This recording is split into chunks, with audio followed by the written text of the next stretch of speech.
Okay, so we are talking all things teacher self-care. This is part 2 of True Self-Care for Teachers. If you haven't watched part 1, where I went over the first 5 tips, go ahead and I'll find a way to link it somehow. Either it'll be at the end or it'll be below. I will figure it out. But true self-care for teachers, this is what we're talking about. And it is moving beyond the idea that self-care is just pampering ourselves with, a bubble bath or a massage or distracting ourselves with Netflix and chill. We're talking true self-care that makes teaching sustainable, avoids burnout. And that's going to break down to balance, setting boundaries, making it a priority to separate school and home, making it a priority to proactively protect our peace. So how are we going to do that? These are going to be the next 5 tips on how to do that. But first, just in case we don't know each other, I'm Grace Stevens. I am an educator, an author, and a transformational coach, and I help teachers like you have a more positive teaching experience.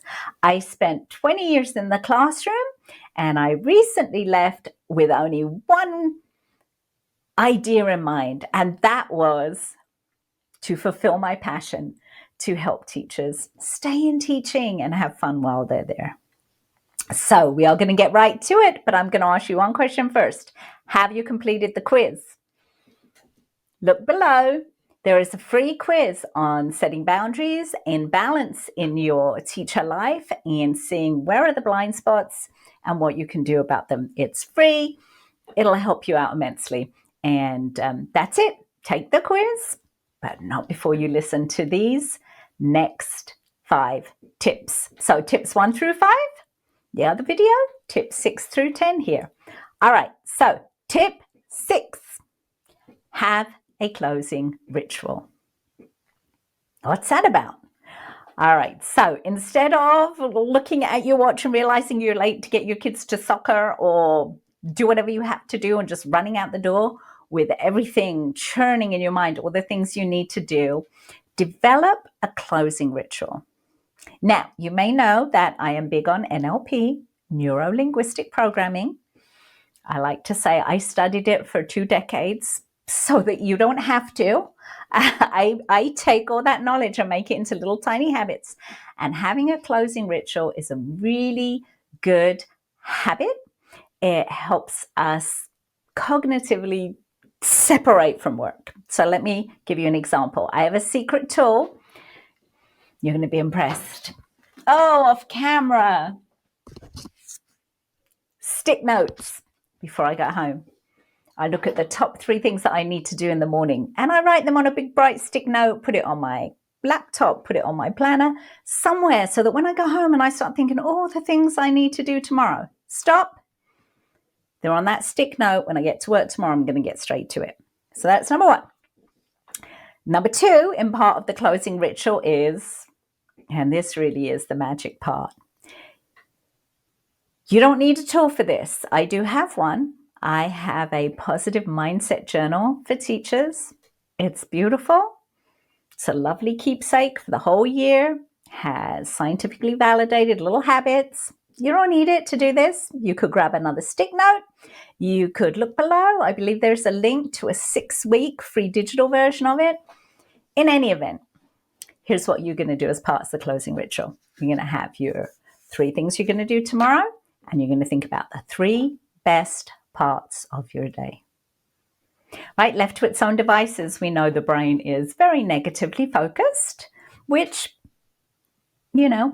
back in the day, from an evolutionary standpoint, helped keep us safe. But we don't need that anymore. We need to intentionally think of the good stuff. And the reason we're going to write it down, we know when we write things down, it imprints more. But 2, when we go home and our family says to us, how was your day? We don't blurt and just vomit all over them. All the bad behavior, or the uncooperative parent, or the aggressive co-worker. We tell them the good stuff. Hey, this happened, that happened, the other happened.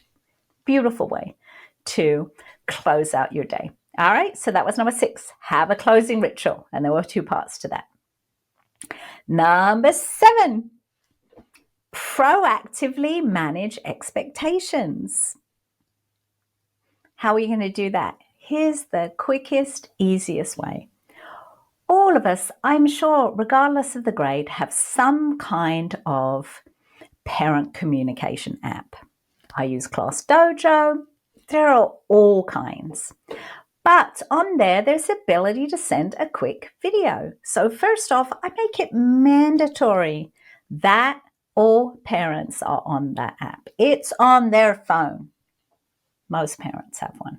I don't want to say all, but most parents have one. Most kids have one. Somebody in their family has a cell phone. And so I made it a habit every Friday, super quick. It took me between 5 and 10 minutes just to stand somewhere in the classroom. I had a galaxy theme and I had a backdrop of the universe. I would just clear stuff off and I would hold my phone and I would call it Greetings from the Galaxy. And I would tell them everything they needed to know for the week. What papers would do, what permission slips would do, what special events, what we were working on in the classroom, whatever they needed to know for the week. I'm not kidding you. The first couple of weeks, it took people a while, but once they got this down, it cut down my parent communication, all that ticky-tacky stuff of answering the same questions over and over, despite the fact that the information was sent home on a piece of paper, it's on your website, it's in Google Classroom, whatever. It cut down on that 90%. And anytime someone would dojo me or ask me a question, I would say, please refer to this week's video. That was it. And soon they knew. Go watch the video. The kids like to watch it with their parents. So find a way. Yes, does it take 5 to 10 minutes? It sure does. It saves about an hour. It really does. All right, so that was 7. Proactively manage just communication, let's say. All right, number 8. Overwhelm. Let's talk overwhelm. Stuff coming at you from all directions. So much of it you cannot control. But there's one thing you can't. Well, there's lots of things you can control, but we're looking for quick wins. Here's a quick win. Now when you open your email, maybe not so much with your school email, but certainly with your personal email. So many stinking messages from, a vendor that you looked at once and they feel now they can email you for every day for the rest of your life. Just go. I know it's delete. I know. But take that extra 5 seconds and hit unsubscribe, right? Just plan on 5 unsubscribes a day. Today I'm going to unsubscribe from 5. You'll have 5.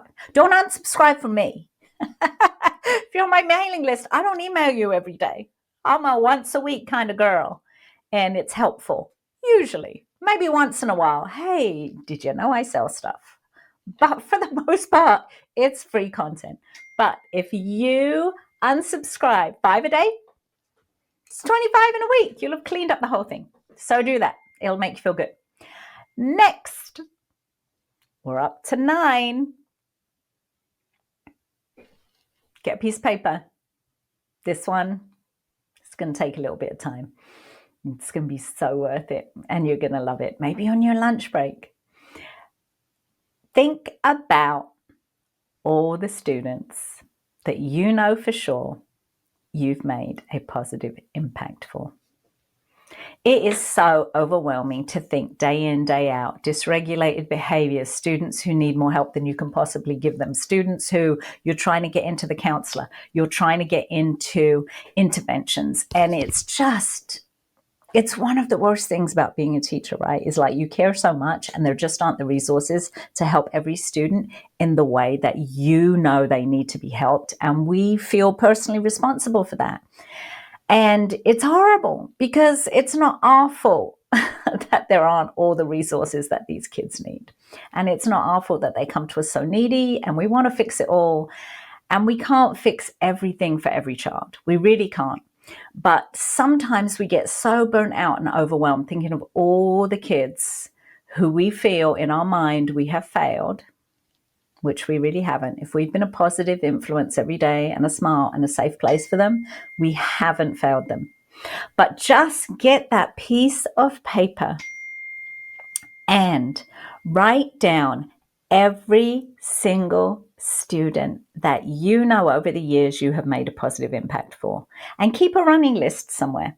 Right? It's going to be a long list, and maybe you can only think of a few right off the bat, but I promise you, as you're driving around and you're thinking and you put this idea in your subconscious, soon that list will be really long. And keep it somewhere good. Maybe make it a note on your phone and star it, like look at it on those days when you're overwhelmed. Oh my gosh, I'm so sorry for the pinging. Apparently I'm really important. Those are messages and I'm not going to look at them, and I'm not going to re-record. So there you go. Sorry about that. That was a strategy in the other video. Don't let good be the enemy. No, don't let perfect be the enemy of done. Can't go back and do it again. Already started 3 times because I said a word that was incorrect and inappropriate. Happens. All right, so that was number 9. Focus on students for whom you've made a lasting impression on. And number 10 of quick wins: intentional acts of kindness. Now, I know that many schools have a RAC program, random act of kindness, trying to catch kids in doing something good. Those kids who want the tickets and pick up a piece of trash only when you're looking, right? I'm not talking about that. I'm talking about the science behind the fact that the magic with an act of kindness really happens when that act was intentional. You don't believe me? Go Google it. But it really does boost the person you're doing something for and yourself. It really boosts your mood if you do something intentional. An act of kindness, don't go bragging about it. Don't need to post it on social media. Don't need to tell anyone. Just do it. Any act of kindness. Make a cup of coffee for the custodian who looks cold outside. I did that one time early in the morning. He and I were the only people on campus, and I put it in a to-go cup for him. Like he told me about that for such a long time. It was a small thing to do, to notice. Hey, you look cold. You want a cup of coffee? I can't stop and drink coffee. Hey, I'll put it in my mug. You can take it with, right? A little act of kindness could be a little thank you note. I appreciate you. Could be anything. Right? Any intentional act of kindness. Hey, you want me to take your class for prep period? You seem overwhelmed. Oh, that's a big thing. But think little, know that it will boost you. All right, so that was numbers 6 through 10. 6, have a closing ritual. 7, be proactive about managing communication. It will save you so much time. 8, unsubscribe. Break up with those emails that you don't need. It's just too much junk in your inbox. It just makes you feel cluttered and out of control, right? There's a whole lot to be said scientifically for minimalism. Let's try and keep that inbox to 1 page. Nobody's going to have an empty inbox, but I try really and keep it less than 1 page, right? Number 9, really take some time to think of some positive wins that you've had with students over the years. It will warm your heart and make you feel just better about what you're doing. And number 10, intentional acts of kindness. Okay, I hope you found those helpful. If you did, subscribe if you want more of this kind of content. There's so much negativity out there about teaching. It can be magical, not every day, but a lot of the time. And if we are intentional about having positive mindset habits, that can really, really help. And they're not stuff I pulled out of the air. I have a nerdy background in neuro-linguistic programming, in positive psychology, in all of that, and 20 years classroom experience. So I'm not just making stuff up here. And if you have not taken the quiz yet, do that. Maybe forward this video to a friend. And in any event, keep teaching, keep fighting the good fight, and bring your own sunshine.